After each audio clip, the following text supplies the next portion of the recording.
प्रिय बच्चों, आज हम आपके लिए इंटरमीडिएट के कक्षा 12 के स्टूडेंट्स के लिए एक बड़ा ही महत्वपूर्ण टॉपिक है, जो कि एक दीर्घ स्तरीय प्रश्न के रूप में यूपी बोर्ड परीक्षा में सामान्यतः पूछा जाता है। एक बहुत ही इम्पोर्टेंट क्वेश्चन है, डेरिवेशन है इसका। वो है ओम के नियम की व्युत्पत्ति।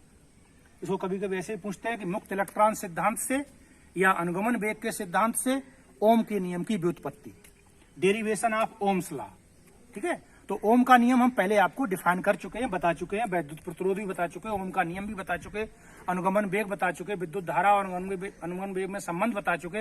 ये सभी सूत्र जो इसमें प्रयुक्त होंगे वो सभी सूत्र आपको पहले बताए जा चुके हैं। ठीक है, तो देखिए इसमें व्युत्पत्ति कैसे करेंगे कि माना किसी चालक तार की लंबाई स्मॉल एल और परिच्छेद क्षेत्रफल कैपिटल ए है। कोई तार है तो उसकी लंबाई है एल और परिच्छेद क्षेत्रफल है ये वाला कैपिटल ए। जब चालक के सिरों के बीच बी विभवांतर लगाया जाता है, वोल्टेज स्थापित किया जाता है, पोटेंशियल डिफरेंस लगाया जाता है, तो क्या होता है, तो चालक के प्रत्येक बिंदु पर वैद्युत क्षेत्र पैदा हो जाता है, जिसकी तीव्रता होती है E बराबर B/L। ठीक है, तथा इस वैद्युत क्षेत्र के कारण मुक्त इलेक्ट्रॉन पर एक बल लगता है, क्योंकि ये जब कोई वैद्युत क्षेत्र में कोई आवेश होता है स्थित, तो उस पर एक बल लगने लगता है, फोर्स लगने लगता है, इसे वैद्युत बल कहते हैं। तो वैद्युत बल का सूत्र है F वेक्टर बराबर माइनस ई वेक्टर। यहाँ माइनस इसलिए लगाया गया है कि जो बल की दिशा होगी वो जो बल लगेगा इलेक्ट्रॉन पर, वो वैद्युत क्षेत्र की दिशा के विपरीत लगेगा, क्योंकि इलेक्ट्रॉन पर माइनस चार्ज होता है इसलिए। ठीक है, तो ये माइनस चिन्ह यहाँ विपरीत दिशा को बता रहा है, लगता है, जिससे इलेक्ट्रॉन वैद्युत क्षेत्र की विपरीत दिशा में अनुगमन वेग BD से गति करने लगता है, क्योंकि जब फोर्स लगेगा उस पर तो वो गति करने लगेगा, उसमें त्वरण पैदा हो जाएगा, त्वरण पैदा हो जाएगा तो वो गति करेगा, तुरंत गति, और तुरंत गति करेगा तो उसकी जो है चालक के भीतर चूंकि इलेक्ट्रॉन है, मुक्त इलेक्ट्रॉन होते हैं, आयन होते हैं, परमाणु होते हैं, तो उनसे उनकी टक्कर होगी। तो टक्कर से क्या होगा कि उसकी गति मंद पड़ जाएगी, धीमी पड़ जाएगी। तो वो मंद गति से, यानी एक नियत सूक्ष्म वेग से गति करता है, जिसे अनुगमन वेग कहते हैं। तो इससे गति करने लगता है VD से, तथा चालक में I वैद्युत धारा बहने लगती है। जब इलेक्ट्रॉन गति करने लगता है तो चालक में धारा बहने लगती है, क्योंकि आवेश के प्रवाह की दर को धारा कहते हैं, धारा बहने लगती है। अतः वैद्युत धारा तथा अनुगमन वेग में एक संबंध पीछे वाले उसमें बताया था वीडियो में, I बराबर NE/ABD। ये रिलेशन है, पहले से पता है हमको, तो ये समीकरण नंबर 1 डाल दिया हमने। ठीक है, यदि इलेक्ट्रॉन का द्रव्यमान m है तो बल F बराबर माइनस E के कारण इलेक्ट्रॉन में उत्पन्न त्वरण, अब त्वरण बराबर होता है बल बटे द्रव्यमान, तो बल का सूत्र लगा दिया, ये वाला बटे द्रव्यमान कर दिया।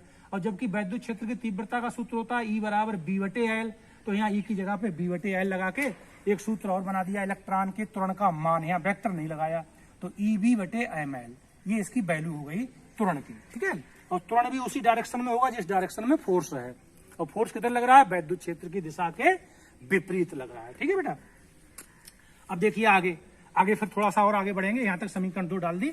यदि इलेक्ट्रॉनों के अनियमित ऊष्मीय वेग क्रमशः U1 vector, U2 vector dot UN हो, जैसे अनियमित वेग बताए थे, ऊष्मीय वेग या अनियमित वेग। अनियमित वेग क्या होते हैं, जब किसी चालक में कोई वैद्युत क्षेत्र नहीं होता, कोई विभवांतर नहीं स्थापित होता, तो उसके अंदर इलेक्ट्रॉन, मुक्त इलेक्ट्रॉन जो है वो अनियमित जिगजैग मोशन करते रहते हैं, जिनकी कोई मोशन इस तरीके से होती है जैसे गैस के अणु जो है गैस के अंदर गति करते रहते हैं निरंतर, और एक दूसरे से टकराते रहते हैं।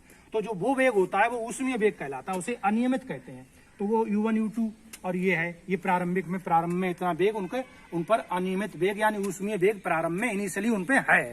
ठीक है बेटा, तब इसके बाद क्या है, तब समीकरण, एक गति की समीकरण है पहली वाली, V बराबर U प्लस AT, यानी V वेक्टर बराबर U vector plus A vector into T, ये गति की पहली समीकरण के अनुसार। और इसमें जो श्रांति काल है, टो है, ये श्रांति काल है, तो श्रांति काल हमने मान लिए τ1 τ2 डॉट 2n, यानी n इलेक्ट्रॉन है तो n इलेक्ट्रॉनों के लिए क्रमशः मान लिया, τ1 पहले इलेक्ट्रॉन के लिए, τ2 दूसरे के लिए, ऐसी पहले इलेक्ट्रॉन का ऊष्मीय वेग U1, दूसरे का U2 U3 डॉट करके UN तक ले लिया।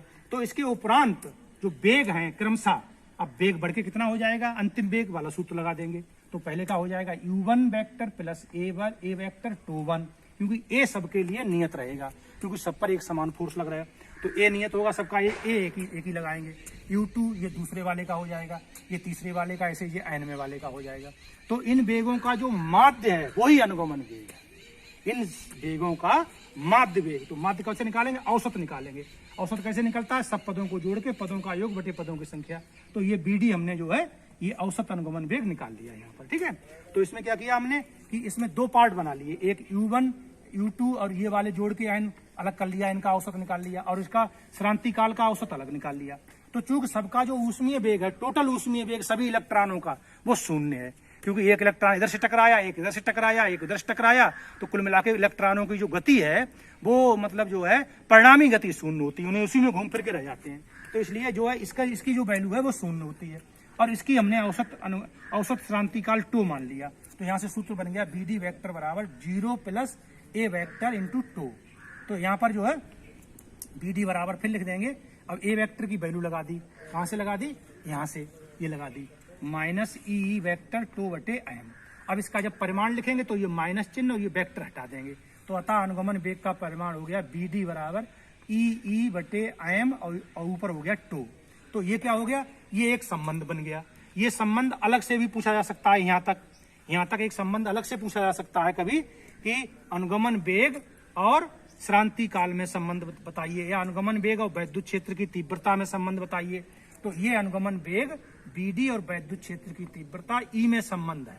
अब यहाँ E का जो मान है B/L शुरू में बताया था, ये वाला B/L यहाँ लगा देंगे E की जगह पे। तो जब E की जगह पे B/L लगा देंगे, क्षेत्र की तीव्रता E में संबंध है, E बराबर B/L रखने पर तो हो जाएगा BD बराबर EV/ml इंटू टो। समीकरण 3 डाल दी यहाँ पर। तो ये हो गया अनुगमन वेग और विभवांतर में संबंध हो गया।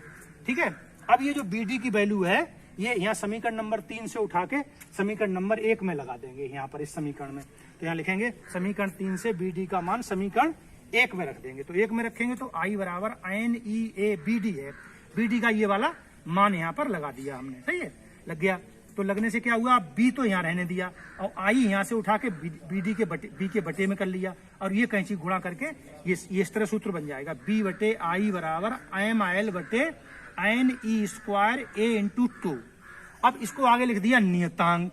नियतांक क्यों लिख दिया, इसका हम जो है यहाँ पर वो कर रहे हैं, प्रमाण दे रहे हैं आपको कैसे नियतांक हो गया ये, क्योंकि दिए गए चालक तार के लिए L लंबाई नियत रहेगी, क्योंकि वोल्टेज बढ़ाने से जो है कोई लंबाई घटे बढ़ेगी नहीं। क्षेत्रफल भी उसका अनुप्रस्थ परिच्छेद का वो भी नियत रहेगा और n मुक्त इलेक्ट्रॉनों की संख्या जो चालक के अंदर है वो भी नियत रहेगी, तो इनके मान नियत रहेंगे।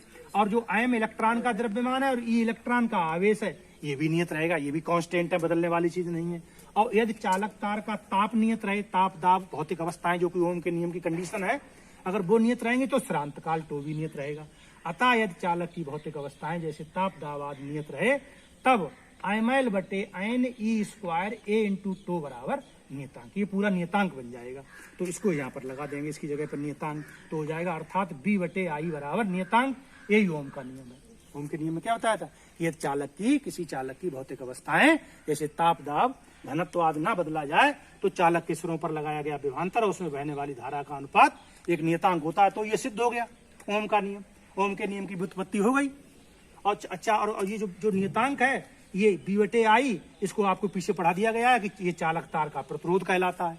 तो इसका मतलब है कि जो चालक तार का प्रतिरोध है इसका एक सूत्र और प्राप्त हो गया हमको, R बराबर ML बटे NE² A इंटू टो। तो ये चालक का प्रतिरोध का एक सूत्र बन गया। ये बड़ा इंपॉर्टेंट सूत्र है, आगे इससे हम ये पता लगा लेंगे कि चालक का प्रतिरोध लंबाई के अनुक्रमानुपाती होता है। अगर चालक तार को खींच के इसकी लंबाई बढ़ा दें तो प्रतिरोध बढ़ जाता है, और इसके जो क्षेत्रफल है इसका ये वाला, इसके व्युत्क्रमानुपाती यानी तार मोटा ले लेंगे तो क्षेत्रफल कम हो जाएगा, वो क्षेत्रफल मोटा लेने पर बढ़ जाएगा जिससे कि प्रतिरोध कम हो जाएगा, और तार पतला लेंगे तो A कम होगा जिससे प्रतिरोध बढ़ जाएगा। तो इस तरीके से ये चालक तार का प्रतिरोध है उसका सूत्र बन गया। इससे ये पता लगा सकते हैं कि प्रतिरोध किन किन बातों में निर्भर करता है। और एक महत्वपूर्ण बात ये भी पता लग गई, यदि चालक की भौतिक अवस्थाएं नहीं बदली जाएंगी तो चालक का प्रतिरोध नियत रहेगा, R बराबर नियतांक, तो ये नियत रहेगा। तो इस तरीके से ये ओम के नियम की व्युत्पत्ति है भाई, ये बहुत ही इंपॉर्टेंट है, लॉन्ग आंसर टाइप क्वेश्चन है। ये बड़े नंबरों में पूछा जाएगा, 5 नंबर में या 3 नंबर में। तो इसको जो है बहुत अच्छी तरह से तैयार कर लेंगे तो आपको काफी फायदा हो जाएगा। बोर्ड के लिए बहुत ही मोस्ट इंपॉर्टेंट क्वेश्चन है।